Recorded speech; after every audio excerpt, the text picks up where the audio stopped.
Bismillahirrahmanirrahim. Assalamualaikum warahmatullahi wabarakatuh. Alhamdulillah nahmaduhu wa nasta'inuhu wa nastahdihi wa natubu ilaihi wa na'udzu billahi min syururi anfusina wa sayyiati a'malina may yahdihillahu fala mudilla lahu wa may yudlil fala hadiya lahu. Asyhadu an la ilaha illallah wahdahu la syarika lahu wa asyhadu anna Muhammadan 'abduhu wa rasuluhu la nabiyya ba'da. Ya ayyuhalladzina amanu taqullaha haqqa tuqatih wa la tamutunna illa wa antum muslimun. يا أيها الناس اتقوا ربكم الذي خلقكم من نفس واحدة وخلق منها زوجها وبث منهما رجالا كثيرا ونساء واتقوا الله الذي تساءلون به والأرحام إن الله كان عليكم رقيبا يا أيها الذين آمنوا اتقوا الله وقولوا قولا سديدا يصلح لكم أعمالكم ويغفر لكم ذنوبكم ومن يطع الله ورسوله فقد فاز فوزا عظيما أما بعد فإن أصدق الحديث كتاب الله وخير الهدي هدي محمد صلى الله عليه وسلم وشر الأمور محدثاتها فإن كل محدثة بدعة وكل بدعة ضلالة وكل ضلالة في النار. إخواني في الله عزني الله وإياكم. Insyaallah topik yang akan ana angkat pada kesempatan kali ini adalah tentang bahaya riya, ya, tentang bahaya riya. Ketahuilah bahwasanya penyakit yang satu ini merupakan penyakit yang terus dirisaukan oleh orang-orang yang salihin, yang bertauhid. Karena memang penyakit ini hanya menyerang dan menimpa orang-orang yang salihin, yang beribadah kepada Allah Subhanahu wa taala, yang memiliki amalan-amalan saleh. Adapun ahlul maksiat, pezina, perampok, penjudi, mereka tidak perlu riya. Apa yang mereka riakan? Mereka pemabuk, mereka penjudi, mereka pezina. Akan tapi kita berbicara tentang penyakit yang menimpa orang-orang yang salihin, yang beribadah kepada Allah Subhanahu wa taala, yang bertaqarrub kepada Allah Subhanahu wa taala dengan berbagai macam bentuk ibadah. Ikhwani fillah wa fiddin azani Allah wa iyyakum. Allah Subhanahu wa taala telah mengingatkan akan bahaya riya, dan Allah Subhanahu wa taala memberi perumpamaan yang sangat buruk tentang riya, perumpamaan yang sangat mengenaskan. Dalam Al-Qur'an Allah Subhanahu wa taala berfirman, "Kalladzi yunfiqu malahu ria'an nasi wa la yu'minu billahi wal yawmil akhir. Famathaluhu kamathali safwanin 'alaihi turab, fa asabahu wabilun fatarakahu salda." Kata Allah Subhanahu wa taala, sebagaimana orang yang berinfak ria'an nas, karena riya kepada manusia. Famathaluhu, permisalan orang yang berinfak riya karena ingin dipuji dan dilihat oleh manusia. Kata Allah Subhanahu wa taala, kamathali safwan, seperti batu yang licin, yang halus, yang amlas. Alaihi turab, yang di atas batu tersebut ada tanah.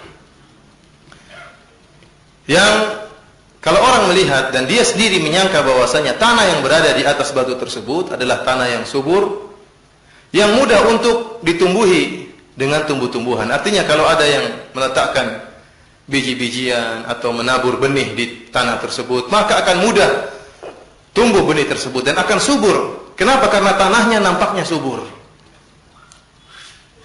Dan itulah yang disangka oleh orang yang melakukan ibadah karena riya. Dia menyangka bahwasanya amalannya hebat. Dia menyangka bahwasanya amalannya diterima oleh Allah Subhanahu wa taala. Bukan cuma dia yang terpedaya, orang yang melihat pun demikian. Orang-orang yang berjalan dan melihat tanah yang terletak di atas batu yang halus tadi, orang-orang tidak melihat batu halusnya, tapi yang dilihat adalah tanah yang berada di atas batu halus tadi, tanah subur, yang mudah untuk menumbuhkan tumbuh-tumbuhan. Maka orang pun terpukau dengan amalan ibadah yang dilakukan oleh orang yang riya ini. Namun bagaimana hakikat amalan ini? Bagaimana hakikat amalan dia? Kata Allah Subhanahu wa taala, fa asabahu wabilun fatarakahu salda. Maka kemudian tanah yang subur ini yang terletak di atas batu yang halus, ya, bukan batu yang berkerikil-kerikil. Allah menggambarkan dengan tentang batu yang halus, yang di atasnya tanah yang subur, kemudian ditimpa dengan wabil, hujan yang sangat deras. Bukan hujan rintik-rintik, enggak, tapi hujan yang sangat deras. Tatkala hujan yang sangat deras menimpa tanah ini, maka hilanglah tanda tersebut. Sirna, tidak tersisa meskipun satu butir pun. Kenapa? Karena batu yang di bawah tanah tersebut halus, tidak tersisa sedikit pun. Inilah permisalan orang yang riya. Dia menyangka bahwasanya amalannya hebat, dia menyangka bahwasanya amalan diterima oleh Allah Subhanahu wa taala. Bahkan dia memperdaya orang-orang. Orang-orang terpukau melihat amalannya, orang-orang terpukau melihat dakwahnya. Akan tapi ternyata haba'an manthura, seperti debu-debu yang berterbangan, tidak ada nilainya di sisi Allah Subhanahu wa taala, bahkan tidak tersisa meskipun hanya sebutir tanah pun. Ikhwani fillah, azanillahu wa iyyakum, ini merupakan permisalan yang sangat mengenaskan yang dipermisalkan oleh Allah Subhanahu wa taala tentang orang-orang yang riya. Karena memang riya merupakan penyakit yang berbahaya. Oleh karenanya, inilah penyakit yang ditakutkan oleh Rasulullah sallallahu alaihi wasallam menimpa orang-orang saleh, bahkan menimpa para sahabat radhiyallahu taala anhum.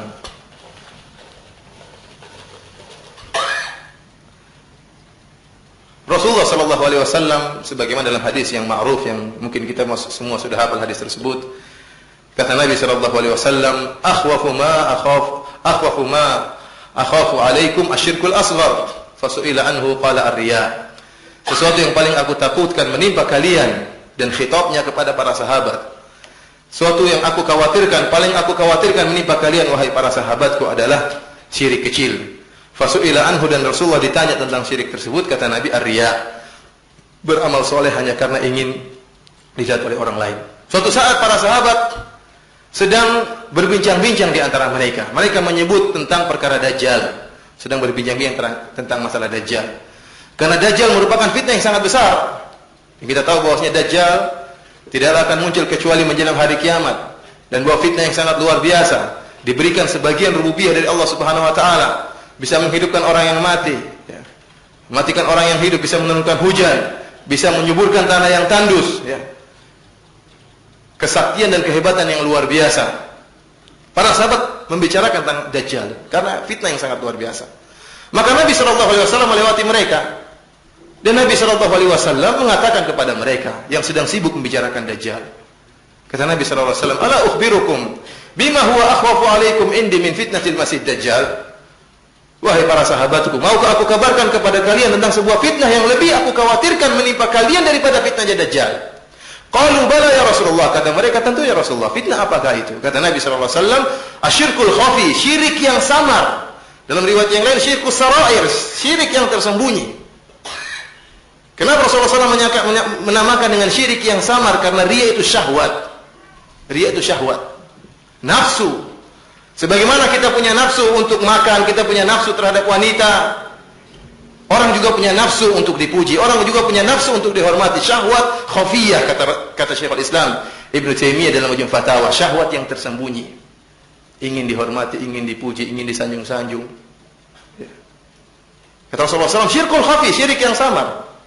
Kemudian kata Nabi SAW, yaqumu rajulu fayusalli fayuzayyina salatahu lima yara min nadhari rajulin ilaihi. Yaitu seorang berdiri kemudian dia salat. Kemudian dia bagus-baguskan salatnya karena dia tahu ada orang sedang melihat dia salat. Inilah syirik yang ditakutkan oleh Nabi SAW lebih daripada fitnahnya Dajjal. Kenapa bisa demikian? Para ulama menyebutkan karena Dajjal tidaklah muncul kecuali di akhir zaman. Adapun riya adalah penyakit yang terus mengintai, setiap saat bisa menimpa orang-orang saleh. Adapun Dajjal, ya, orang-orang saleh insyaallah bisa selamat dari Dajjal. Adapun riya inilah penyakit yang menyerang orang-orang saleh. Jadi dari dua sisi ini, riya menyerang orang-orang saleh. Ya. Adapun Dajjal bisa dihindarkan oleh orang-orang saleh, dan riya mengintai setiap saat. Dari sinilah kenapa Rasulullah SAW mengatakan penyakit riya lebih beliau khawatirkan daripada penyakit Dajjal. Akan tapi ikhwani fillah sanallahu wa iyyakum, ini merupakan salah satu ilmu yang sulit kita amalkan. Kita tahu ini akidah kita. Semua orang paham riya itu membatalkan amal. Riya itu dosa besar. Kita semua tahu. Akan tapi sulit bagi kita untuk mengamalkan. Kenapa? Karena kita punya syahwat. Ya. Kita punya syahwat untuk dipuji, kita punya syahwat untuk disanjung-sanjung, kita punya syahwat untuk disebut-sebut. Oleh karena Rasulullah SAW menyebutkan, orang sampai rela mengorbankan sesuatu yang paling berharga pada dirinya demi untuk dipuji, demi untuk disanjung-sanjung. Bukankah kita tahu dalam hadis yang masyhur, seorang nekat untuk berjihad, mengorbankan nyawanya yang paling berharga dalam dirinya, nyawanya dia korbankan. Demi apa? Liyuzkar, dalam hadis kata Nabi SAW, rajulun yuqatil liyuzkar, seorang berperang untuk disebut-sebut. Liyura makanahu, seorang berperang supaya dikenal kedudukannya. Dia rela mengorbankan nyawanya demi untuk disebut-sebut, demi untuk dikenal.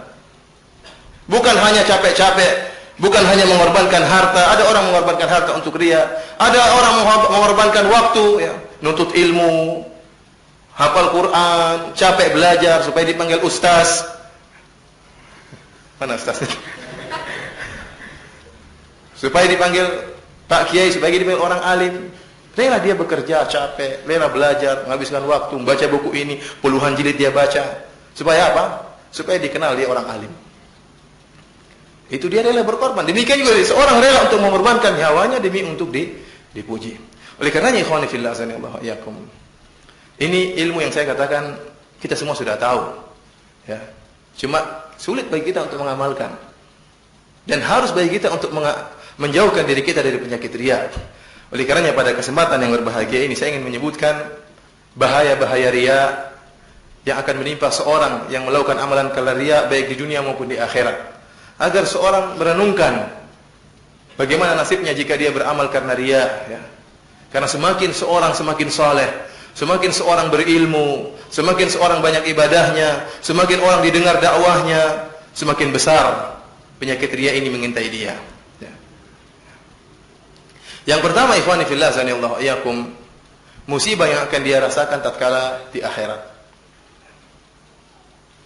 Ada 3 hadis yang menjelaskan tentang akan hal ini. Yang pertama ikhwani fillah azanillahu iyyakum, hadis yang ma'ruf yang kita semua sudah hafal tentang 3 golongan yang pertama kali diadab oleh Allah atau awalu man tusa'aru bihimun nar, 3 orang yang pertama kali Allah nyalakan api neraka. 3 orang yang pertama, rajulun ustushhid, seorang yang mati syahid. Fa'arafahu ni'amahu fa'arafaha, maka Allah pun bangkitkan dia dan Allah mengingatkan dia akan nikmat-nikmat yang Allah pernah berikan kepada dia, berupa keberanian, berupa kepandaian memainkan pedang, ya, kejantanan, jagoan.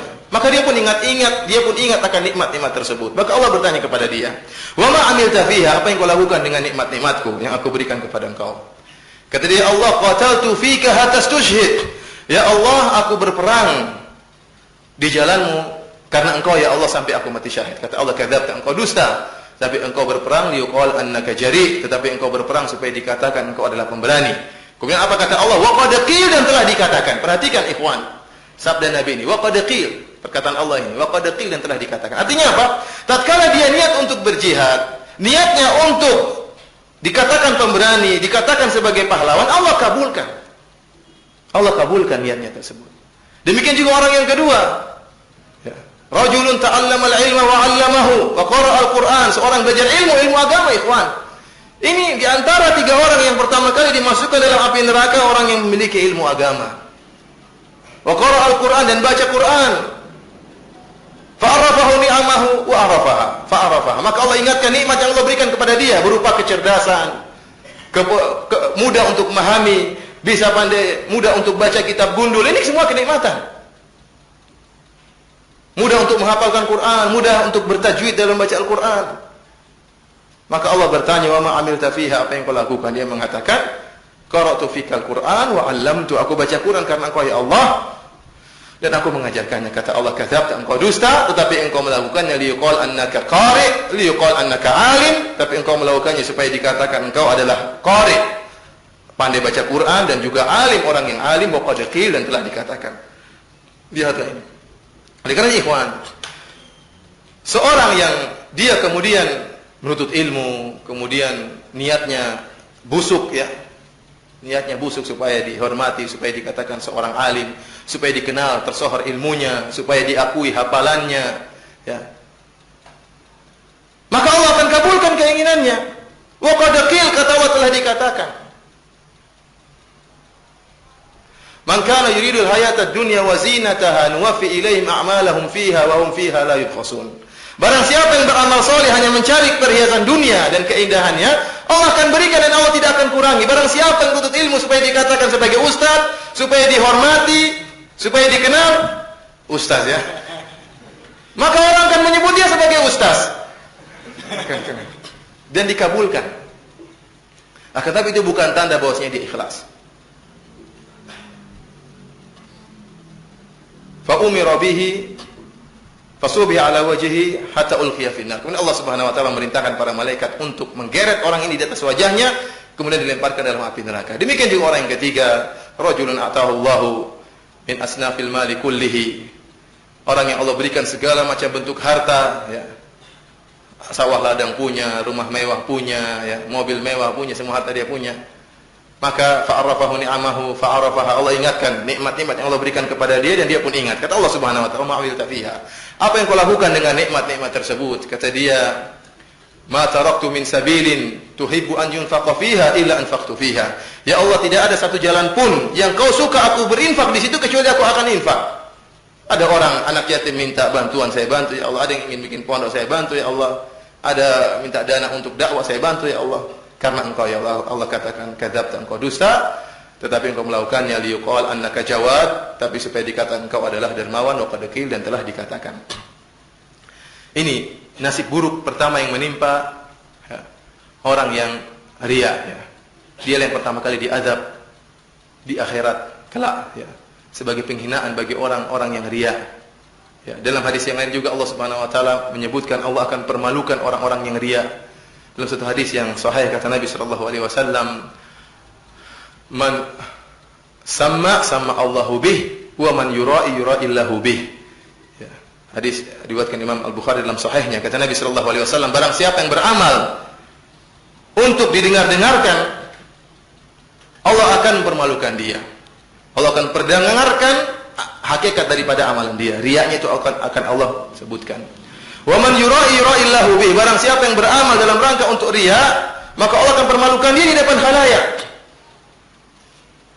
Allah akan buka aibnya di hadapan khalayak. Bayangkan, antum beramal selama ini di hadapan orang-orang menyangka antum ikhlas, orang menyangka antum dai yang ikhlas, orang menyangka antum adalah seorang ahli ibadah yang ikhlas, ternyata niat antum adalah untuk dipuji, dan Allah akan bongkar aib tersebut di akhirat kelak di hadapan khalayak. Suatu yang sangat memalukan. Suatu yang sangat memalukan. Murid-murid kita yang selama ini merasa kita ikhlas, ternyata kita riya, Allah bongkar. Teman-teman kita yang selama ini merasa kita ikhlas, ternyata kita riya, Allah akan bongkar aib kita di akhirat kelak. Waliyadzubillah. Ya. Dalam tafsiran yang lain kata Al-Hafidz Ibnu Hajar rahimahullah, maka akan ditampakkan pahala amalan-amalan yang telah dia lakukan. Pahala salatnya, pahala puasanya, pahala dakwahnya, dakwah tauhidnya, Allah akan tampakkan di hadapan dia. Begitu dia bergembira, dia merasa dia akan meraih pahala tersebut, Allah hilangkan pahala tersebut. Kenapa? Karena selama ini telah menipu Allah Subhanahu wa taala. Ya. Seakan-akan dia beramal ikhlas, ternyata dia riya. Ini adalah akibat orang-orang yang riya di akhirat kelak. Ya. Demikian juga dalam hadis yang lain Rasulullah SAW menyebutkan ya, tentang orang-orang yang riya tatkala di akhirat. Allah Subhanahu wa taala ya, sebagaimana sabda Nabi sallallahu alaihi wasallam, "Hina yujazan nas", tatkala Allah Subhanahu wa taala memberi balasan kepada manusia tatkala itu, maka Allah berkata kepada orang-orang yang riya, "Idhabu ila alladziina kuntum tura'una fid dunya, hal tajiduna indahum jazaan." Kata Allah Subhanahu wa taala, kalian sekarang mencari pahala, sana cari kepada orang-orang yang dulu kalian riya. Kalian dahulu tatkala beramal cari muka sama ustaz, cari muka sama siapa, silakan cari pahala sama mereka. Apakah kalian akan mendapatkan balasan dari mereka? Tentunya tidak ada, ya, tidak ada. Hari tersebut semua orang butuh dengan ganjaran, hari tersebut semua orang butuh dengan hasanat. Sementara orang-orang riya akan dipermalukan oleh Allah Subhanahu wa taala. Ini nasib mereka di akhirat. Adapun nasib orang-orang yang riya di dunia, yang pertama kata Syekhul Islam Ibnu Taimiyah dalam Majmu' Fatawa, bahwasanya orang yang riya adalah orang yang senantiasa sengsara. Berbeda dengan orang yang ikhlas. Orang yang ikhlas, dia adalah orang yang paling berbahagia. Kenapa? Karena dia beramal karena Allah Subhanahu wa taala. Dia hanya menunggu penilaian Allah Subhanahu wa taala. Oleh karena dia bahagia. Apapun komentar orang dia tidak peduli, yang penting saya beramal benar. Saya butuh komentar Allah, saya butuh penilaian Allah Subhanahu wa taala. Dan orang yang sengsara adalah orang yang riya. Dia sengsara di dunia sebelum sengsara di akhirat. Syekhul Islam Ibnu Taimiyah menjelaskan orang yang riya, sebelum dia beramal, dia sudah gelisah, sengsara. Kenapa? Dia ingin dipuji, karena dia niatnya untuk dipuji. Sudah gelisah dia. Tatkala dia mau beramal, dia sudah gelisah karena niat dia untuk dipuji. Bagaimana saya beramal supaya saya dipuji? Sudah gelisah. Memikirkan bagaimana cara beramal supaya dipuji. Tatkala dia beramal pun dia gelisah. Terus dia berusaha memperbagus amalnya karena ingin mencari pujian. Tatkala setelah beramal pun dia gelisah. Dia menanti-nanti kapan orang muji dia. Itu gelisah, kegelisahan. Saya sudah berdakwah sana sini, kok nggak ada yang muji-muji ya? Saya sudah hafal Quran, saya sudah bilang sama orang, saya hafal 30 juz, alhamdulillah, belum ada yang muji. Dia menanti-nanti pujian tersebut. Terus dia nanti-nantikan.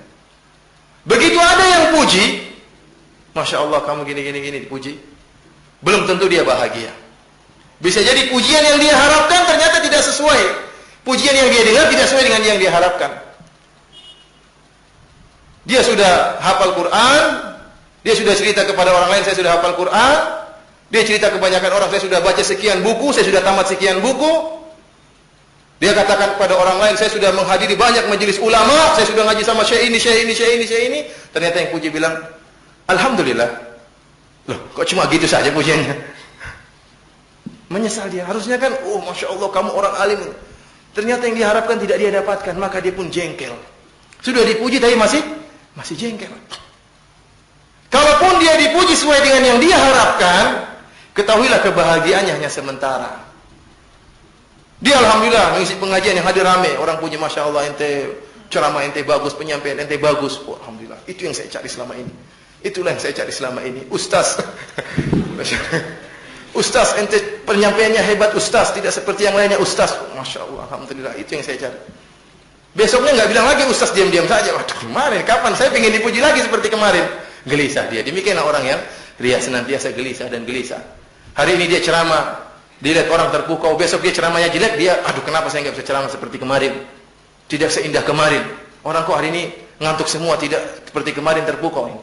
Dia ingin terus seperti menjaga pujian itu supaya bisa terjaga terus. Ini kesengsaraan yang dialami oleh orang-orang yang riya. Akibatnya kalau ada yang menyaingi dia langsung, waduh ada orang yang dipuji lain, waduh masalah, gelisah dia. Dan ikhwani fillah azanillahu iyyakum. Ini menimpa orang-orang solehin. Penyakit ini menimpa orang-orang yang solehin, orang-orang yang beribadah. Penyakit ini menimpa para dai ya ikhwan, para duat. Oleh karenanya kisah yang ma'ruf yang antum semua tahu, kisah tentang Al-Imam Al-Bukhari bersama gurunya yang dijelaskan oleh Al-Hafidz Ibnu Hajar dalam Hadiyus Sari di Muqaddimat Fathul Bari dan juga dijelaskan oleh Al-Imam Ibnu Qayyim rahimahullah dalam Mukhtasar Sawa'iqul Mursalah, bahwasanya Al-Imam Al-Bukhari dihasati, ada orang gurunya sendiri hasad kepada dia sampai akhirnya dia ditahdzir ya. Padahal sebelumnya gurunya, sebelum dalam saya baca sejarahnya itu, sebelum datang Al-Imam Al-Bukhari di kota An-Naisabur tempat gurunya, maka sang guru memberitakan kepada murid-muridnya agar menghadiri kajian Al-Imam Al-Bukhari, majelis tahditsnya Al-Imam Al-Bukhari. Bahkan sang guru memuji Al-Imam Al-Bukhari adalah orang yang alim demikian dan demikian, hadirlah majelisnya. Belum diuji oleh Allah Subhanahu wa taala. Tatkala Al-Imam Bukhari benar-benar datang, maka ramailah majelis Al-Imam Al-Bukhari, majelis sang guru sepi. Situlah setan bermain. Disitulah setan bermain, disitulah teruji keikhlasan seorang. Apakah dia ikhlas, apakah dia bahagia tatkala ada ustadz yang lain, dai yang lain menyuruh kepada Islam, menyuruh kepada tauhid, ataukah dia hasad? Akhirnya sang guru tertimpa hasad, maka dia pun mentahdzir Al-Imam Al-Bukhari dan mentahdzir seluruh orang yang hadir di majelis Al-Imam Bukhari. Ditahdzir habis-habisan. Antum lihat ini antara guru dengan apa? Dengan murid. Bagaimana lagi antara teman sejawat yang sesama umur, sama-sama belajarnya di luar negeri, sama-sama 5 tahun ya. Kalau 1 tahun sama 5 tahun, 1 tahun masih ngalah. Ini sama-sama 5 tahun. Dan ini parah ini kalau sudah sama-sama apa? Selevel ini. Ini apa namanya? Senior, enggak senior, sama-sama junior. Sama-sama level itu semakin parah setan untuk menggoda.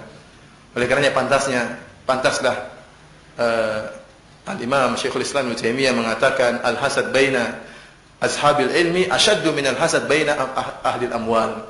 Hasad yang timbul di antara ahlul ilmi, orang-orang berilmu, itu lebih parah daripada hasad yang timbul di antara pemilik harta. Orang kaya sama hasad sama orang kaya yang lain, ya benar ini. Dia beli Innova, saya juga beli Innova. Dia beli Innova 2, saya beli Innova 3. Hasad. Ingin menyaingi yang lain. Ada hasad tapi tidak separah kalau sesama ahlul ilmi. Ini subhanallah, oleh karenanya antum jangan sangka enak jadi ustaz ya. Ustaz juga godaannya besar. Ustaz juga godaannya besar. Semakin besar seorang ilmunya, takwanya, semakin besar setannya datang untuk menggoda. Riya yang menimpa orang-orang yang baru ngaji tidak sama dengan riya yang menimpa para ustaz, dan tidak sama dengan riya yang menyerang para ulama. Namun Allah dengan taufik dari Allah Subhanahu wa taala menjaga para ulama, berusaha menjaga para ulama, dan tidak bisa mencegah kita dari riya kecuali taufik dari Allah Subhanahu wa taala.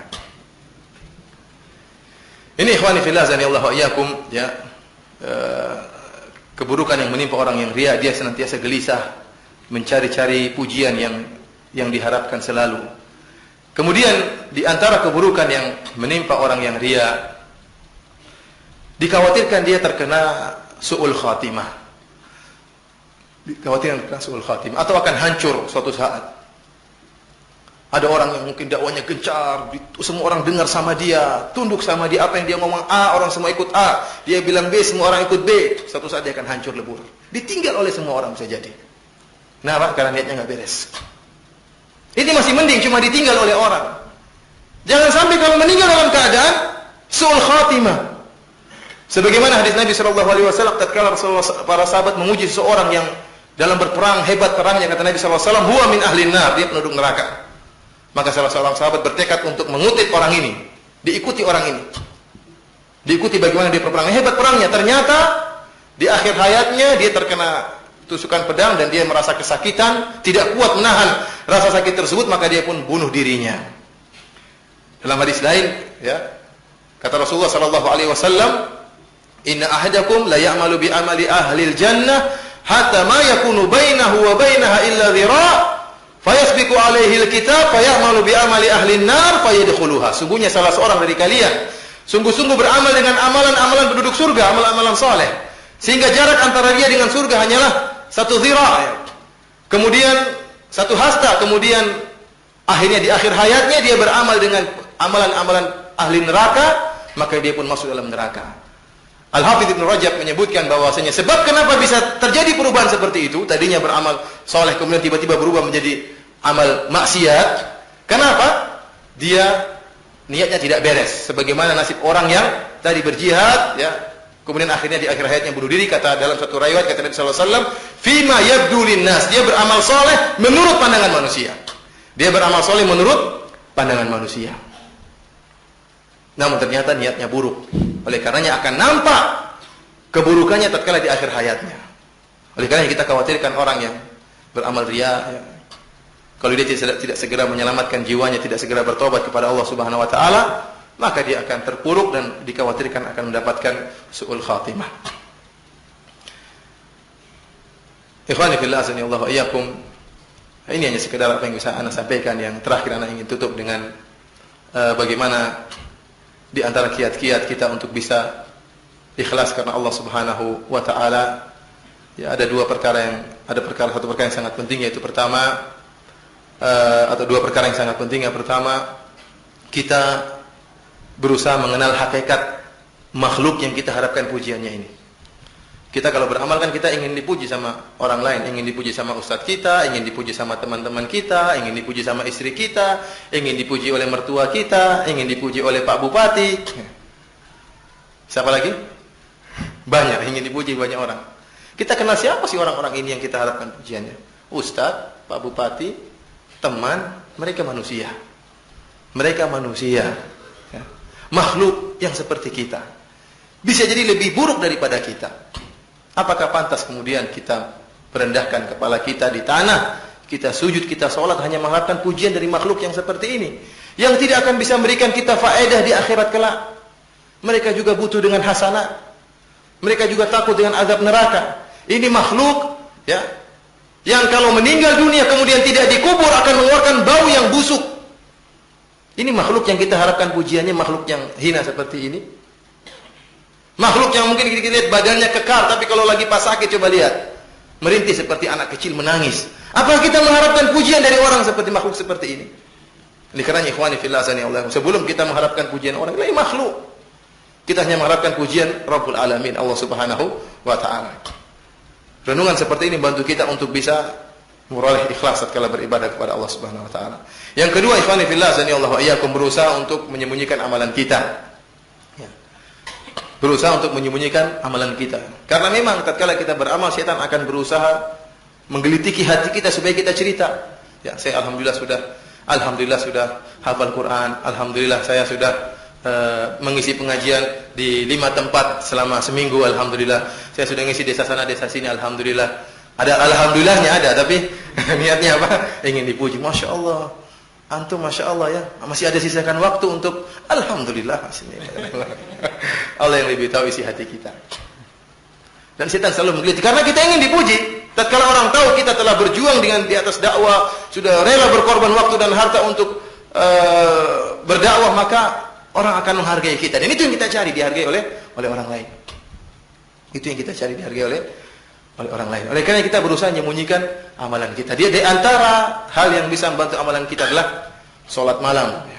Salat malam, ibadah yang sering dilupakan oleh kaum muslimin, bahkan oleh salafiyin. Jangan bicara salat malam, witir saja tidak salat witir. Siapa yang salat witir tadi malam yang angkat tangan? Jangan malu-malu angkat tangan.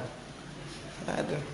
Salat witir kata Imam Ahmad kepada orang yang tidak salat witir, hadza rajul su'. Ini orang buruk seperti yang tidak salat witir. Ngaku-ngaku salafi tidak salat witir. Kapan bermunajat kepada Allah? Kapan mengingat dosa-dosa yang kita lakukan? Sisihkan waktu berapa menit untuk merenungkan dosa-dosa kita. Bermunajat dengan Allah Subhanahu wa taala. Cari muka di hadapan Allah Subhanahu wa taala.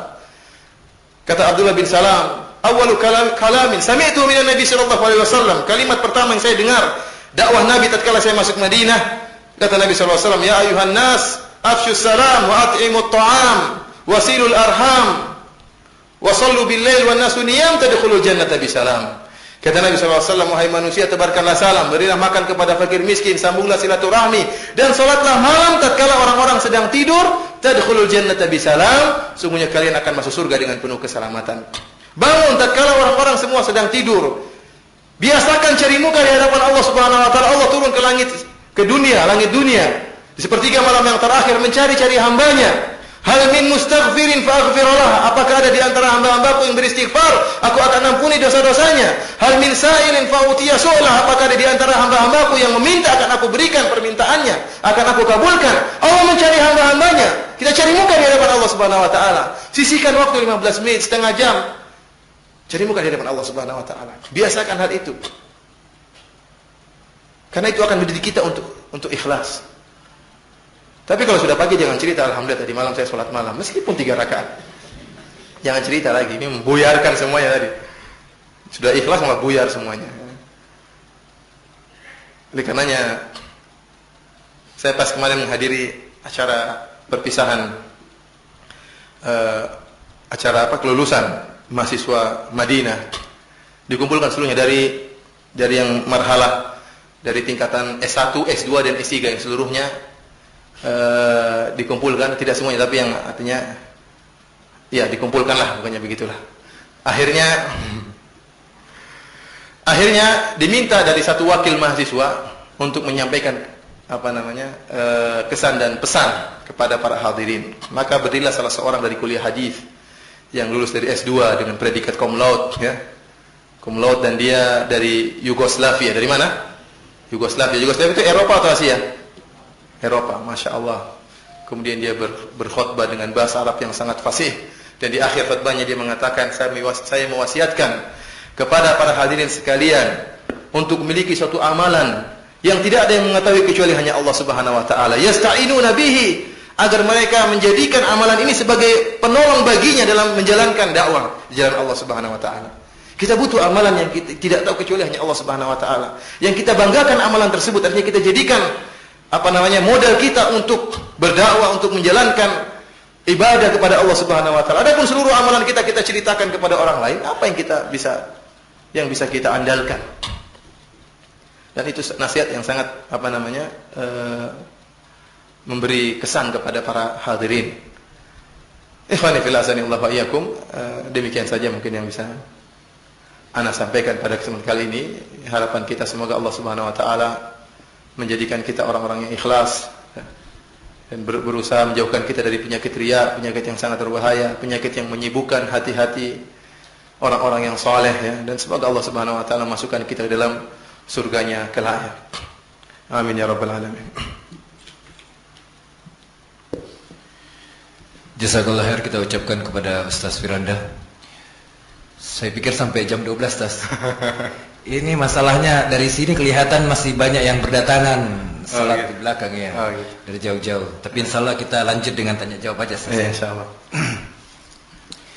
Pertanyaan yang pertama, Ustaz. Assalamualaikum. Iya ini. Assalamualaikum, Ustaz. Barakallahu fikum. Bagaimanakah mengetahui bahwa kita terjangkit riya, penyakit riya, dan bagaimana cara menghindarinya? Ikhwani fillah azanillahu wa iyyakum. Riya jelas kita beramal karena ingin dipuji oleh orang lain. Dan itu bisa kita sadari. Namun terkadang kita lalai dari menyadari hal itu. Oleh karenanya Rasulullah SAW mengajarkan doa kita untuk terhindar dari riya, ya. Allahumma inni a'udzubika an usyrika bika syai'an a'lamuhu wa syai'an la a'lamuhu, ya. Ya Allah, aku berlindung kepada Engkau dari, ya, kesyirikan yang aku ketahui dan kesyirikan yang tidak aku ketahui, tidak aku sadari. Karena yang benar riya terkadang menimpa kita samar dan tidak kita sadari kecuali pada saatnya. Seperti yang sering saya sampaikan kisah seseorang yang senantiasa sholat di saf pertama, ya. Tiba-tiba kemudian dia terlambat, akhirnya sholat di saf kedua, maka dia pun merasa malu kepada jamaah. Tatkala itu dia baru sadar ternyata selama ini dia sholat di saf pertama hanya untuk dipuji oleh manusia. Kalau dia sholatnya ikhlas karena Allah, tentunya malunya kepada Allah, bukan kepada jamaah. Contohnya seperti tadi, seorang yang berdakwah, kemudian tatkala datang dai yang lain timbullah hasad. Berarti selama ini dia tidak ikhlas. Dia tidak menyeru kepada agama Allah, tapi menyeru kepada penghormatan dirinya, menyeru kepada pengagungan dirinya. Sehingga kalau ada orang lebih pintar, dia pun hasad. Bukan bahagia, tapi hasad. Tapi sering kita sadar bahwasanya kita beramal untuk dipuji. Oleh karenanya para salaf dahulu sebelum mereka beramal, mereka berhenti dulu untuk mengkoreksi niat mereka, ya. Seperti dikatakan pada salah seorang salaf, "Ala tahdurul janazah, apakah kau tidak melayat jenazah?" Kata dia, "Sebentar dulu." Ya. Dia pun meriksa hati dia, kemudian mengatakan, "Imdi," baru kita jalan. Dan oleh karenanya kita berusaha mengkoreksi niat kita. Akan tapi ikhwani fil azani Allah, ya, memang ikhlas merupakan perkara yang sulit. Dan kita tidak tahu, ya, apakah kita ikhlas atau tidak. Yang tahu hanyalah Allah Subhanahu wa taala. Akan tapi kita berusaha dan berusaha. Dan jika kita berusaha namun masih terjangkit riya, la yukallifullahu nafsan illa wus'aha. Allah tidak membebani seorang hamba kecuali yang dia mampu. Kalau kita sudah berusaha semaksimal mungkin, meskipun ada riya, Allah akan maafkan kita. Kenapa? Karena kita sudah berusaha. Kita sudah berusaha. Kan tadi, barang siapa yang berusaha untuk ikhlas kemudian melawan riya sampai meninggal dunia, ya, maka Allah akan mudahkan jalan dia. Walladzina jahadu fina lanahdiyannahum subulana. Barang siapa yang berusaha menempuh jalan kami, maka akan kami bukakan jalan-jalan kami. Wa innallaha lama'al muhsinin. Dan Allah bersama orang-orang yang ihsan, yang senantiasa beramal dengan ikhlas, yang senantiasa beramal merasa Allah melihat amalannya. Ini ihsan. Tingkatan ihsan, merasa bagaimana kita tidak ikhlas kalau kita mau sholat, Allah melihat kita. Tatkala kita bersedekah, kita rasa Allah sedang mengawasi kita. Tatkala kita sedang berdakwah, kita merasa Allah sedang melihat dakwah kita. Ini akan mengantarkan kita kepada derajat ihsan, derajat ikhlas. Itu derajat yang susah. Namun barang siapa yang berusaha, Allah akan memudahkannya. Dan perjuangan melawan riya sampai saya meninggal dunia. Oleh karenanya Imam Ibnu Jauzi rahimahullah menyebutkan tentang kisahnya Imam Ahmad tatkala meninggal dunia. Ya, tatkala akan meninggal dunia maka dia berkata, "Ba'du, belum." Maka sang anak heran dengan perkataan Imam Ahmad. Kenapa dia mengatakan ba'du?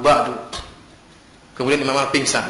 Kemudian bangun lagi mengatakan ba'du sambil menggoyangkan tangannya. Artinya belum. Sampai 3 kali Imam Ahmad demikian. Maka dia bertanya, "Ayahanda?" Dikira sudah meninggal dunia, ternyata sadar lagi mengatakan ba'du. Kenapa bisa berkata demikian? Ternyata Imam Ahmad berkata, tadi datang syaitan, ya. Syaitan datang menggoda Imam Ahmad di akhir hayatnya. Syaitan tidak putus asa. Sampai di akhir hayatnya iblis datang menggoda Imam Ahmad dan mengatakan, "Futtani ya Ahmad." Iblis ingin memasukkan penyakit ujub dalam Imam Ahmad. Kata iblis, "Imam Ahmad, kau hebat, sudah mengalahkan aku, sudah lolos dari saya." Kata Imam Ahmad, belum. Sampai saya meninggal dunia. Tidak menang kecuali sampai saya meninggal dunia. Ya. Itulah oleh karenanya perjuangan melawan riya, melawan ujub ya. Seluruhnya harus kita lakukan terus sampai kita dipanggil oleh Allah Subhanahu wa taala. Baik, pertanyaan selanjutnya. Apakah untuk menjaga amalan sholat malam agar ikhlas, istri tidak usah dibangunkan untuk sholat malam bersama? Jadi istri tidak usah dibangunkan, Ustaz. Jadi supaya ikhlas. Gitu. Mohon penjelasan, Ustaz. Kita menjalankan sunnah, bangunkan istri, sholat bersama istri. Ya. Bukankah di antara sunnahnya kita membangunkan istri untuk sholat malam? Ya. Kalau perlu kita siramkan air untuk bangunkan sholat malam. Ya. Berusaha ikhlas. Mungkin hari pertama riya, hari kedua insya Allah ikhlas. Ya. Mungkin timbul riya, tapi jangan kita meninggalkan amalan gara-gara takut riya. Lawan itu setan. Ya. Kamu bangunkan istri riya supaya istrimu bangga tentang kamu, supaya istrimu hormat sama kamu. Kita bilang enggak, tapi karena Allah wahai setan, kamu salah sangka. Bilang sama setan begitu, kamu bersuudzon kepadaku, aku beribadah karena Allah Subhanahu wa taala, salat sama istri. Insyaallah Allah kasih ikhlasan. Jadi tidak jadi apa? Tidak jadi masalah ya.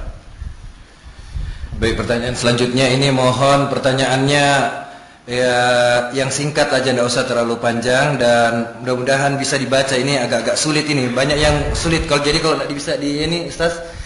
Dilewati. Iya, dilewati. Kenapa? Selanjutnya, apabila kita beramal pada waktu pada waktu lain ada perasaan riya, lalu tobat, kemudian riya lagi, terus tobat lagi.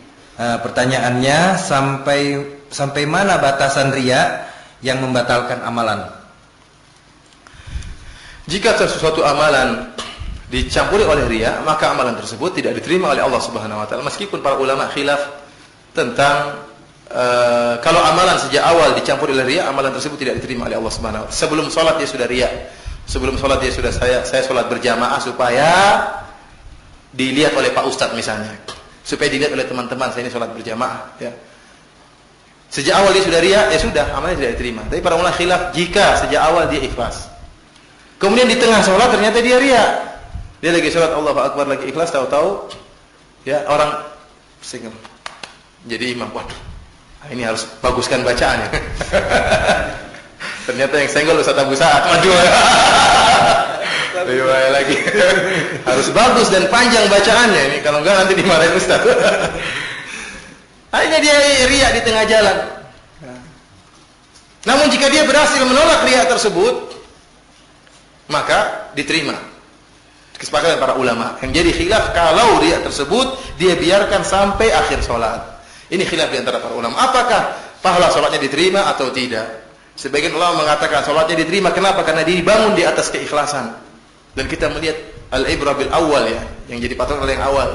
Ada yang mengatakan tidak. Ya, tatkala terkena riya sudah amalnya tidak diterima. Allah a'lam bishawab, mana yang lebih benar. Yang jelas kalau kita ditimpa riya kita berusaha melawan.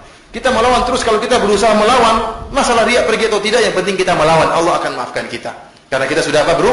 Berusaha. Tapi jangan kita kemudian berlezat-lezat dengan riya tersebut. Ya. Karena benar kalau kita sudah dipuji, oh, Masya Allah, kamu baru tahu ya. Artinya, kadang-kadang seperti itu. Jadi jangan berlezat-lezat dengan riya. Kemudian pertanyaan selanjutnya di luar tema sedikit. Bagaimana pendapat Ustaz tentang lomba-lomba semisal MTQ? Allah a'lam bishawab. Lanjut pertanyaannya, Ustaz, apakah kelak di hari kiamat seorang hamba memiliki rasa malu ketika riyanya terbongkar, dan apakah rasa malu itu ada di akhirat? Ya jelas, bagaimana tidak malu. Yang nyidang Allah Subhanahu wa taala. Rasa malu itu ada, rasa takut, rasa malu, rasa sedih, semuanya ada tatkala di akhirat. Ya, dan malu yang luar biasa, ketakutan yang luar biasa, sedih yang luar biasa. Itu akan dirasakan oleh para hamba tatkala di akhirat kelak. Ya. Lanjut. Ikhlas atau riya adalah amalan hati. Sedang hati manusia di antara dua jari Allah Bagaimana manusia dapat menguasai hatinya karena hal tersebut di luar kemampuannya? Tolong terangkan masalah ini, Ustaz. Yang jelas sebagaimana firman Allah Subhanahu wa taala, "Walladzina jahadu fina lanahdiyannahum subulana." Berdoa kepada Allah, barang siapa yang bersungguh-sungguh menuju ikhlas, maka Allah akan mudahkan jalannya, ya. Kita tidak tahu sekarang hati kita digerakkan kemana. Kita tidak tahu. Kalau ada yang tahu Allah sudah menjadikan hati saya riya, ya sudah, dia enggak usah ikhlas. Allah pasti menggerakkan hati saya riya. Kalau dia sudah tahu seperti itu, silakan. Tapi dia tidak tahu, karena itu hal yang gaib. Yang kita tahu, Allah menyatakan barang siapa yang berusaha, Allah akan bantu. Itu yang kita tahu. Sebagaimana orang mengatakan, percuma kita beramal kalau kita ditakdirkan masuk neraka. Kamu tahu nggak masuk neraka? Kalau kamu tahu masuk neraka, sudah nggak usah beramal. Tapi kalau kamu nggak tahu, ya beramal. Yang kita tahu, barang siapa yang beramal, kullun muyassarun lima khuliqalah. Barang siapa yang beramal akan dimudahkan oleh Allah Subhanahu wa taala. Itu yang diajarkan Allah dan Rasulnya. Ya. Oleh katanya, meskipun tidak tahu bahwasanya hati kita dan bahkan gerakan kita dikuasai oleh Allah Subhanahu wa taala, "Wa ma tasyauna illa yasha'allahu rabbul alamin." Tidak apa saja yang kalian kehendaki kecuali atas kehendak Allah Subhanahu wa taala. Akan tapi kita tahu barang siapa yang berusaha, maka akan dimudahkan oleh Allah Subhanahu wa taala, dan tugas kita berusaha untuk ikhlas kepada Allah Subhanahu wa taala semaksimal mungkin. Adapun hasilnya kita serahkan kepada Allah Subhanahu wa taala. Wallahu a'lam bishawab. Pertanyaan berikutnya. Ini diangkat dulu teleponnya nih, siapa nih? Sudah. Rasulullah sallallahu alaihi wasallam ketika ada seseorang yang dipuji karena keberaniannya oleh sahabatnya, maka Rasulullah sallallahu alaihi wasallam mengatakan bahwa dia adalah ahli neraka. Nah, pertanyaannya, apakah Rasulullah tidak mengubah orang itu dan menasihatinya agar dia diselamatkan dari api neraka?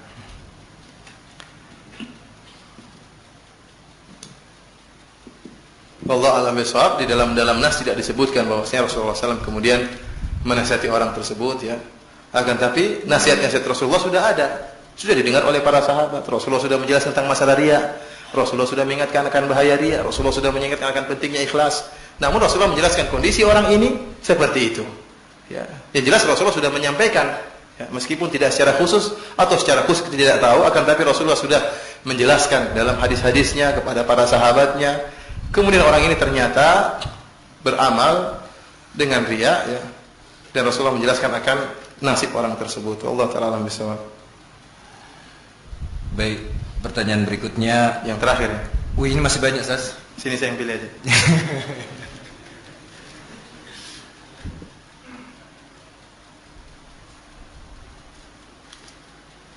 Sudah habis pertanyaannya. Sudah. Cukup. Jazakallah khair kita ucapkan kepada Ustaz Firanda yang telah bersedia untuk membagi-bagi ilmunya kepada kita semua. Kita doakan kepada Ustaz, semoga Allah Subhanahu wa taala melindungi beliau dan keluarganya.